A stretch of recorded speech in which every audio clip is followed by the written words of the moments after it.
Welcome to the GC BizCast, a collaboration of J. Whitney Bunting College of Business and Technology and the Department of Communication at Georgia College and State University. Here we discuss important topics with today's business leaders and educators. We produce weekly podcasts from our beautiful campus in Milledgeville, Georgia. We're excited that you've joined us. Our conversations should inform you and entertain you. The views expressed are the views of the individuals on the program and do not represent the views of Georgia College and State University. So, let's get started.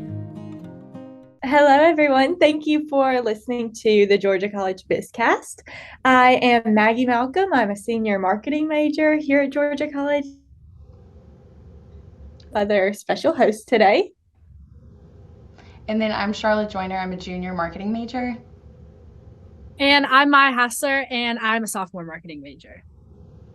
And we have a very, very special guest here. Dr. Clark Muntean, do you prefer both last names included before we proceed? Sure. Okay, perfect. So do you just want to give us a brief introduction and then we can jump into, why we're here and some of the questions that we have for you? For sure. So I'm Dr. Susan Clark Muntean. You can just refer to me as Susan for the interview. And I am a researcher in the field of entrepreneurship. And for the past 12 years, I've been trying to solve this puzzle. And that is, why do we see such a huge gender gap in entrepreneurship, particularly with respect to financing? So on the path to becoming a publicly traded company, almost all of the big tech companies and consumer product companies, the Fortune 500, S&P 500, the vast majority receive significant venture capital funds and private equity before they did an IPO or initial public offering. And so if you look at the list of the CEOs, for example, of the Fortune 500 and the S&P 500, it's been really sticky at about 5 or 6% female for a long time. And that really hasn't changed much. And I mean, it might a percentage point or two from year to year, but basically we haven't really seen that leadership gap in the business world close up. And that's why I focus on venture capital funding and equity funding, because that's the pathway. So female founders, if they don't receive investment, then they won't become the next Mark Zuckerbergs or Elon Musks. And so if we want to move the needle on that, we have to start a lot earlier on the pathway or the pipeline to becoming the leaders of the next generation of big companies. And one of the questions you asked was, why did I get into this? So I might just go ahead and start there. That's okay? That would be great. Sure. So I view this really as a social justice issue, because think about all the big companies. Think about, Facebook, and of course they own Instagram and Twitter and Amazon and Apple, all these companies that all their products or their platforms, we use them all the time. And all of them literally are run by men. And so the decisions that are made in terms of their policies, their business models, the kinds of products and services they offer, it's a very male perspective. And that affects our lives, our families' lives, our society, our culture. And so I believe we need more gender diversity to have more equity. And so it really is a social justice issue for why I got involved in this research area. Wow, that's crazy to think about, these things that we interact with every day. Often I, at least, am not thinking about, who runs these companies, who's in charge, and how does that affect me? But that's so true. Like the men are running these things, and if there's not a female perspective within some of those decisions, that has a huge impact on our everyday lives, since that's what we're entertaining. So very interesting, and thank you for doing this research. We definitely need that. Sure. And to get to the point where you are right now, what experiences previously main things that you did to get you to where you are right now? Okay, well, I have a PhD actually in political science and American political science and political philosophy. But I switched over to business. I've been a management professor ever since I graduated in 2009. And originally, I was doing research on corporate political strategy and ownership structure. And I transitioned to entrepreneurship. Flowing out of that work in my dissertation, I basically, in a nutshell, I discovered that companies that are family controlled or run by a founder, where the founder is still present and has influence, behave differently in terms of their campaign contributions, their engagement in politics, and so forth. So out of that, I started to pay attention to entrepreneurs. And entrepreneurs are, if you look at the Forbes list of the wealthiest people in the world, and in America, for example, they're all founders of companies or heirs of companies. And so they held amazing, incredible economic power. And that, again, affects all parts of our lives. So also, if you look at those lists, they are heavily male dominant and white male dominant. And so the holders of capital, or the capitalists in our country are very homogenous. And I was curious about that. So I think curiosity should always draw research. But yeah, getting a PhD is kind of the path to becoming a professor and doing this kind of research. Or also a lot of researchers will go to think tanks or not necessarily be professors in academia. But that's the path how I got here. That's awesome. Sure. Thank you. Mm-hmm. And then this is kind of a longer question, but I guess, what are the first steps for kind of uprooting that sexism that's kind of woven into the language that we use in business? And then how can men and women kind of work together to fix this? Right. So I love that question about the focus on language. And a lot of the kind of hyper masculinity in the language that we use in business is pretty invisible unless you start to unpack that. I mean, I had my undergraduate was in business administration. I went for an MBA. And so I learned all this terminology and the way we talk about business. And it never occurred to me how masculine it is. It's almost, it can be a little bit embarrassing of how it's so masculine. But for example, dominating the competition or penetrating markets. And why do we use those kinds of terms? It tends to be kind of hyper aggressive and viewing the world as kind of a zero-sum game where there's a winner and a loser and you have to be on top, king of the hill kind of thing. And I think that doesn't allow for a more feminine side. And I just want to clarify that when I say masculine and feminine, we all have masculine elements and feminine elements, whether we're biologically born, female as a sex or male as a sex. And I believe philosophically that the world, kind of a yin and yang kind of a perspective, that we need both the feminine and the masculine, not just in our personal lives, but in our society. And when it gets off balance, bad things happen, like wars and violence and so forth. And so that's the bigger, broader picture. But I think that in the business world, if it's too masculine dominant, there's kind of hyper aggression and maybe not enough attention to the other areas of our life, like how we treat the planet, how we treat children, how we treat communities and families. So that's, I think, a more feminine perspective and touch on decision making in the business world that I would like to see a lot more of. Yeah, and kind of with that, do you think, like, who would you say, male or female sex, if we want to go by sex, like, who plays a larger role in kind of fixing that narrative? Because I remember when me, Maggie, and Maya were brainstorming questions, I wanted to phrase it in a way that wasn't like, well, it's, women should be holding the men accountable, even though they're the ones that are being disproportionately represented. So I guess I kind of wanted to see what your take was on kind of going about, who should talk to who, or who should help who out, I guess. Sure. So I really do believe that men need to be more involved. And what typically happens with an underrepresented population, whether that's people of color or BIPOC populations or women at the top, is almost all the time the responsibility is placed on them to fix it, right? So women need to, for example, participate in women's leadership development programs, or lean in, take a seat at the table, rise to the top, break the glass ceiling, all of that. And we've been doing that for decades. I mean, I'm a lot older than all three of you.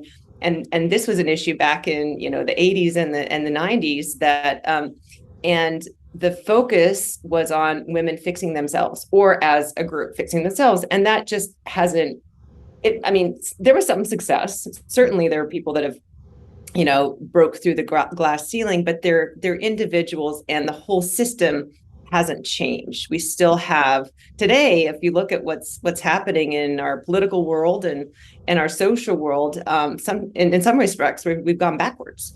Economically, for example, I won't go into the politics, but economically, after the pandemic, a lot of women were forced out of the labor market. For example, when schools shut down and when their small businesses failed, because of women's businesses tend to be overrepresented in sectors such as the service economy, where face-to-face interactions are necessary. So there was a big decline in the number of women in the workforce during the pandemic. So we actually went back in time to around about the 1980s in terms of gender equality. So all that gains, the slow but pretty consistent gains that we made in the last few decades were erased.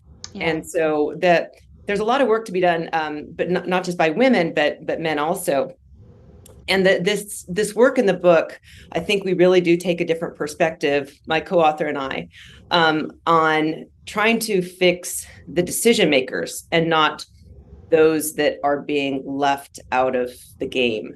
And so the decision makers are the venture capitalists, right? And the equity investors, and those that lead private equity firms and angel investor networks and so forth. And there's been really no pressure on them to make less biased decisions. And so the focus is really on that instead of the narrative of fixing the women, right? That's been so much of the narrative. What's wrong with the women? Why aren't they getting more equity? Why aren't they stepping up to the plate? Why aren't they leaning in? Why aren't they growing their businesses? And the answer really is because they're being left out. It's not a lack of ambition or a lack of knowledge or a lack of talent or a lack of innovation.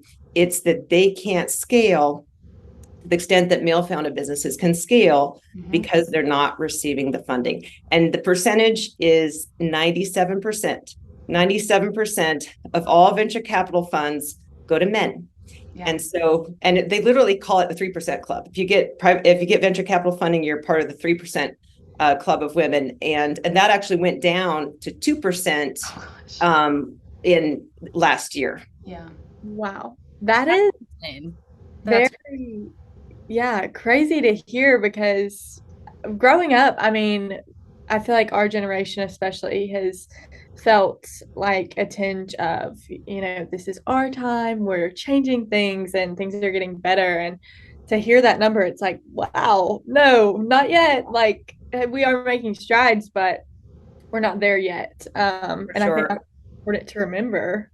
And Maggie, what you say is really, really important, because if you look at K through 12 students, you look at college students, college graduates, and even master's degree students, girls and young women are outperforming men significantly in terms of graduation rates, grades. And there's lots of reasons for that. One is literally a biological, a slower development in children. Boys tend to be a little bit slower development for self-control and things like that. But that continues on. And so when I was your age, I didn't see it either. I didn't believe there was gender bias. I just didn't even see it. But what happens is over time, when you get up into your careers and start climbing the ladder and get higher and higher, you realize there's a lot fewer females around, and you start to experience that subtle sometimes, like microaggressions maybe, or just not feeling fully included. But you start to see that, as you climb in your 30s and your 40s and your 50s.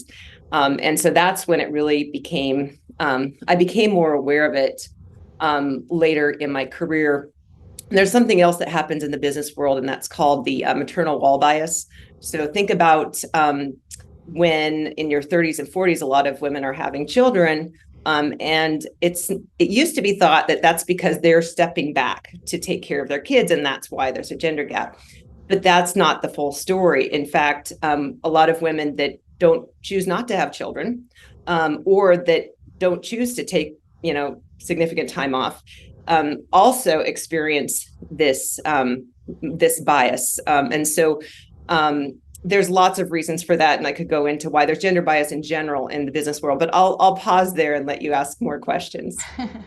Yeah, I think That is like so shocking. And then I also some outside research that I did on the topic, there was an article that had come out about how men, like the husbands, are holding them back as well. And I think you kind of touched on that in your article when you talked about how the meetings are at 6 o'clock, and that's when women have their responsibilities, whereas a husband can just be like, oh, hey, I'm going to do this, and the female is just supposed to say, okay, that's fine. Whereas when a female wants to do that, they feel like they are kind of like a sense of guilt. Right, exactly. Yeah. I thought that was super interesting. Yeah, so that would be called what's referred to as a structural barrier. So there are different kinds of barriers. Right. There's structural barriers, and an example of that is, lack of access to childcare or caregiving responsibilities. That still, there has been improvement in that. I know younger generations, the students I teach, the men want to be more involved with their kids and want to have more equity in the relationships. So I think that is changing over time, but certainly access to childcare is a huge structural barrier, and also lack of access to mentors at the top. Because as you climb up the ladder, there are fewer and fewer people like you to mentor you, and that's another structural barrier. But there's, in addition to structural barriers, there's cognitive barriers, there's cultural barriers, and then there's the cognitive barriers are something called implicit bias or unconscious bias, where our perspectives on who should be at the top, even if we're not really aware of them, they filter and they influence the kinds of decisions that we make. And so those kinds of cognitive biases or errors are very common in something called second generation bias. So what has happened, the progress that Maggie was referring to, yes, there's been progress with what's so-called first generation bias, which is overt, explicit, intentional, and can be illegal. Not always illegal, but can be illegal. Things like Title IX cover first generation bias. So we've made lots of gains there. Not that we're perfect, and you can just follow the sports world for that. Sometimes there's gains, and then sometimes it's revealed that even the laws themselves are insufficient to prevent first generation bias. What the gap is attributed to today is so-called second generation bias, and that's that more subtle, unconscious or subconscious bias, our attitudes, our beliefs, our assumptions, and that's what is responsible for the gender gap. And that's much more tricky to solve because there isn't any law or regulation against that. And most people aren't even aware of it. And women have bias against other women. It's not just men have that bias against women. We all have it as a society. So if you can't sue someone for that, if you can't enforce that, if most people aren't even aware of it, then that's the big $1 million, I guess, question of how we solve that. And there are some best practices in that, but that's really the focus of our work, is that second generation bias.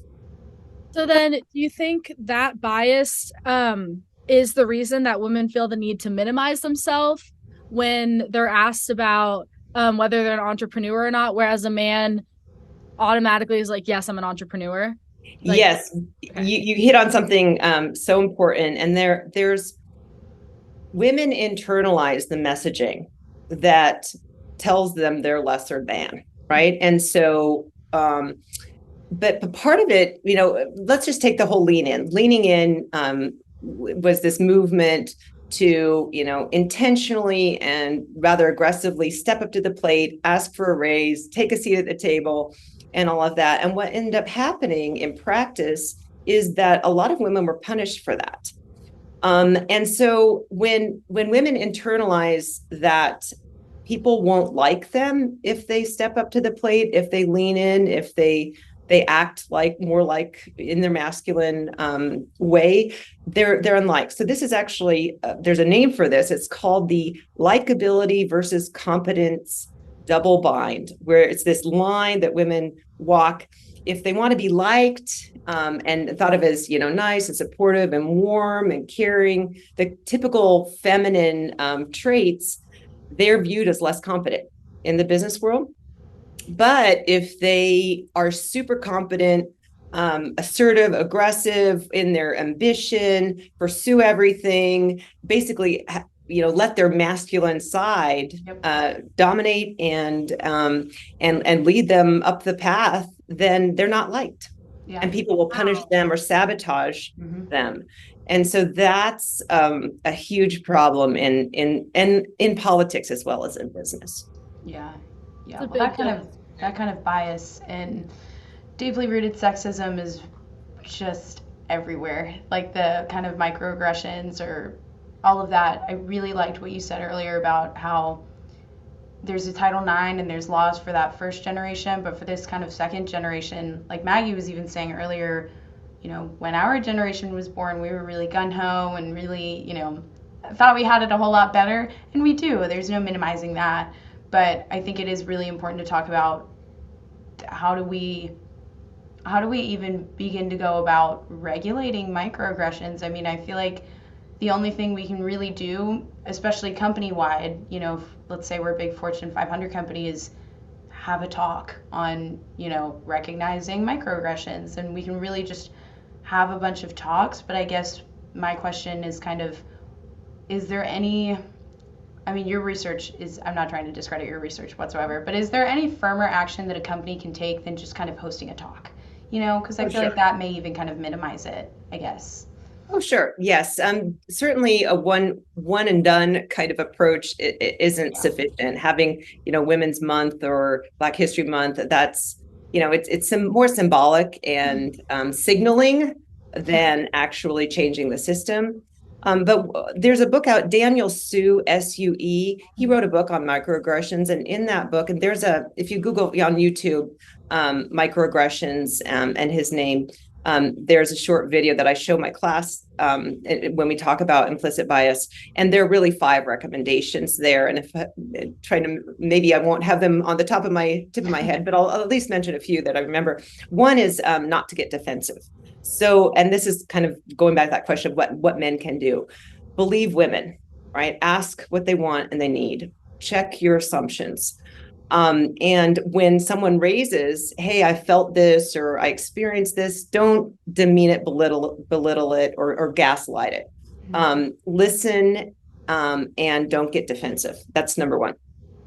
Number 2 is be an advocate, right? If it's happening, calling it out. And there's a way to do that. I mean, from best tips and practices from nonviolent communication, using I statements. Not, talking about the behavior and not the person, not making ad hominem attacks. There's better ways to do it, and there's worse ways to do it. But those kinds of principles are important. Recognizing our own bias.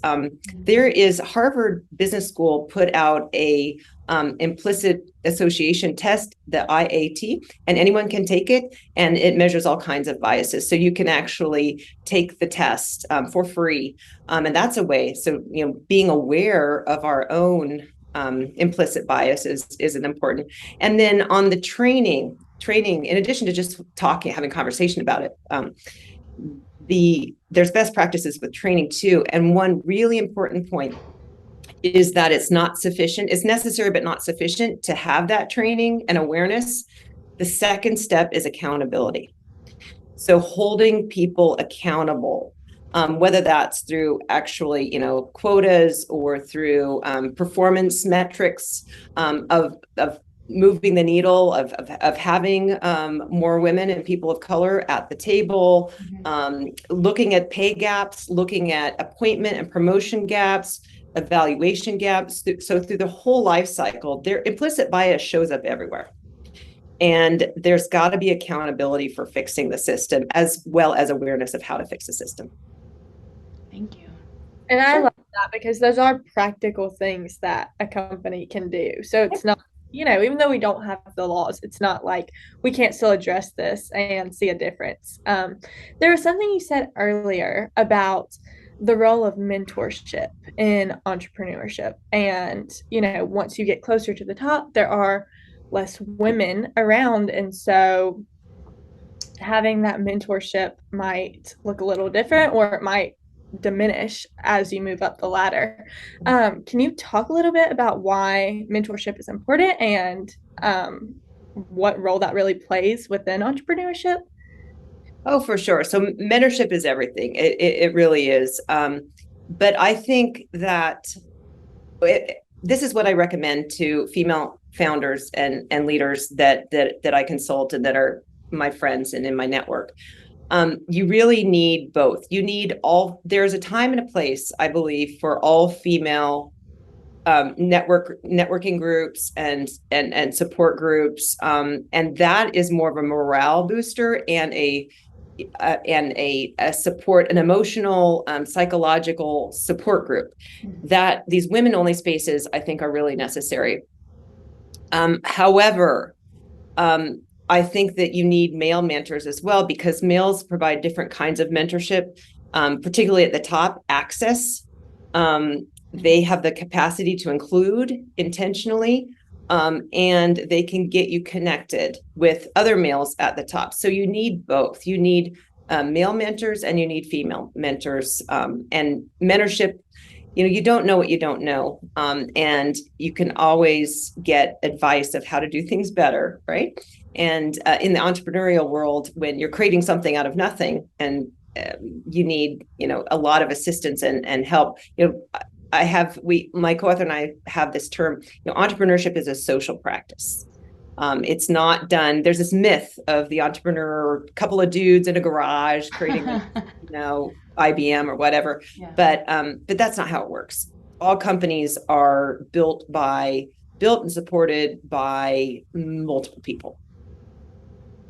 Yeah, that's awesome. And I think I remember reading within the article, you interviewed a woman and she said that the advice she had gained through a mentorship or through one of those support groups changed the trajectory of her entire business. And I think that's probably just one small example of that being played out in everyday life. And I really value mentorship as well. So I think that's awesome. So another thing that I was curious to know is that throughout the article, you kind of touch on the different motivations that men and women have for becoming entrepreneurs or starting their own business and kind of going that route. So do you think the difference between those motivations has any impact on the connectivity of them within the entrepreneurship kind of sector, or just even their success later on down the road? Like, what role does that play, if any? Okay, sure. Perhaps the motivations. So as a whole, I should say, most founders of companies, entrepreneurs, whatever their gender, want the same things. They want independence. They want to be in control. They want to build wealth. They want to have impact. They want to leave a legacy. All of those, there's more similarities. This is the tricky thing about studying gender bias and gender difference is men and women are more alike, much more alike than they are different. But our brains we want to put things in binaries so bad. This goes back to Plato, where we want to categorize things and split everything into two: good, bad, black, white, male, female.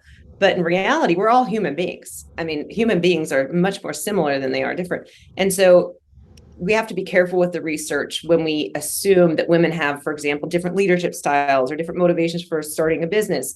There might be some differences at the margin, but there's many more similarities. And the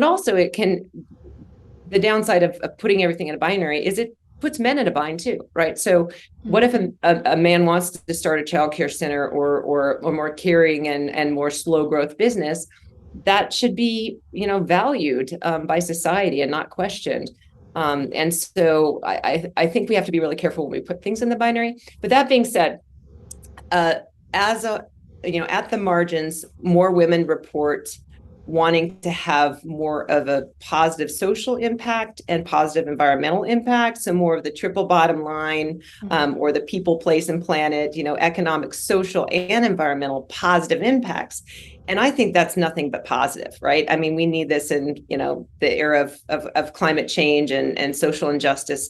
And so I think women's motivations, and if they're slightly more in that direction, would be better for the business world, better for all kinds of stakeholders in the planet. And so I think that should be championed and supported rather than, questioned. Yeah. That's awesome. So kind of before we wrap up, I was just wondering if you had any piece of advice for people in our shoes. So, women who are about to graduate college or maybe do have that entrepreneurial spirit and want to tap into that later on down the road, for us in particular, and then also just in general for our colleagues, whether male or female, what advice you would have to give for us going forward on our journeys. Oh, for sure. So before I delve into that, I'm going to just plug the book. So Banu Osakan-Span and I have this book, Entrepreneurial Ecosystems. I know it's backwards on the screen for me, but buy the book if you want to take a deep dive of how decision makers can be more inclusive. And it's not just about women, it's about, people of color and immigrants and so forth too. So definitely buy the book. It's available on Amazon.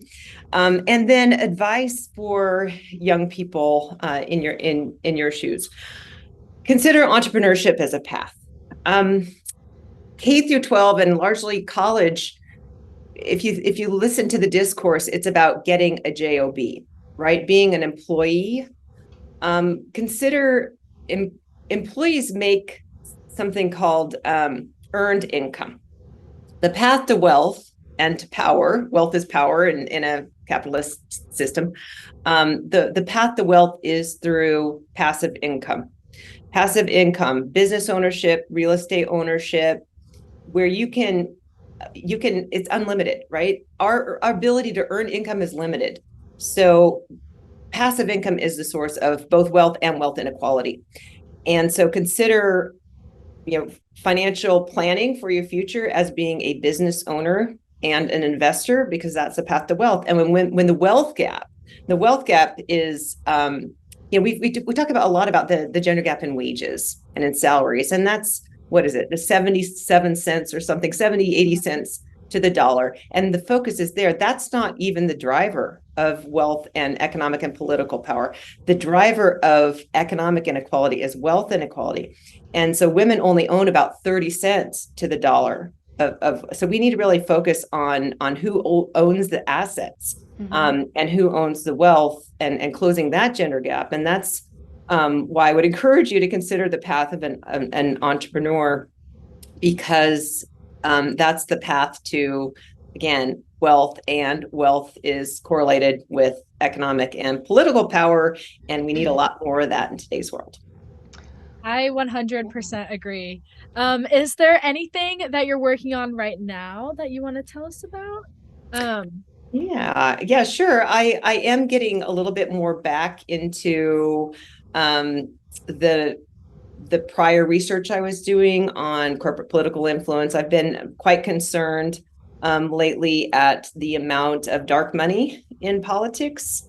Back when I was in the early 2000s, this was before Citizens United, the Supreme Court ruling that just opened the floodgates of dark money in the business world by treating corporations as people and people having free speech. So this has really shifted the needle on influence in our democracy. So I've been quite concerned about the stability and health of our democracy. So more on the political side. I haven't given up this research, and they are correlated. They you need both. You need change in the business world. You need to close the gender gap, but we also need to pay attention to who's funding our campaigns and our leaders in all the three branches, in the judicial system, in the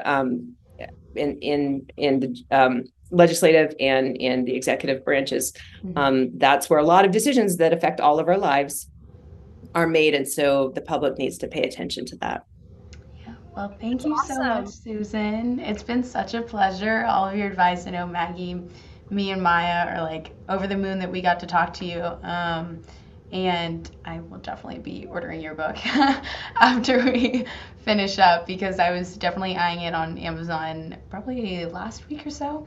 But yeah, thank you so much for all of the advice and perspective and action items, ways that women and men can kind of hold each other accountable. I think one of my favorite things that you said today was about how women and men are more alike than we are different. I really, really enjoyed your perspective about how we love to put things into a binary, because it's so true.